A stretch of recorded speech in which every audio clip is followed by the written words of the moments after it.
I got scammed on the first gauge that I got for the diesel Mercedes, so now we're gonna try another one. Now, obviously, I'm not overly enthusiastic about having to rewire everything that I did because I spent a good bit of time on it, but now we're gonna throw this one in because the original gauge that I put in the Merc was only reading at 32 degrees, which is the default reading, and it wouldn't read accurately at all. This new one better be better quality or else I'm really gonna be upset. This is all the old wiring from the gauge that didn't work. I put in the new stuff and boy, did that take a minute. So all of this came from inside the cabin for the most part. Anyways, all of that will cover up so you won't even see it. And as far as the wiring goes inside the car, you can't see any of it. It's all hidden. I ran it up through here, took off the side to the fuse, and those two are gonna go up through the top. Now I just plugged everything in on the gauge side of things. This is much higher quality. I can just tell because it uses real wires, and now I'm gonna put it in the pod. Now that gauge right there inside of the pod should only turn on when I go ahead and turn the key to accessory mode, which it does. That's a good sign. Let's see if it reads properly. It would be quite a shame if I did all of this and had to redo some wiring if it doesn't work. So let's see.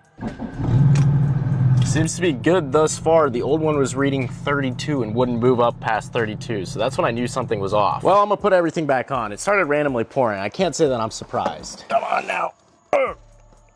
Now this gauge is pretty cool because you can change colors on it. And I did some quick research, so at idle you should see around 200 to 300 degrees. So I know this thing is working properly, and I also took it on a little test. While I do this, you could probably see the EGTs rise up some. So yeah, the gauge is working. So this is one of those cases where you buy it once and cry once. Yes, it was more money, but it was double the effort and double the time to install an EGT gauge when it should have been easy because I tried to go with a cheaper one. My new bumper comes tomorrow, by the way, if you guys are wondering why it's bumperless, and then it's off the paint. So I am super excited.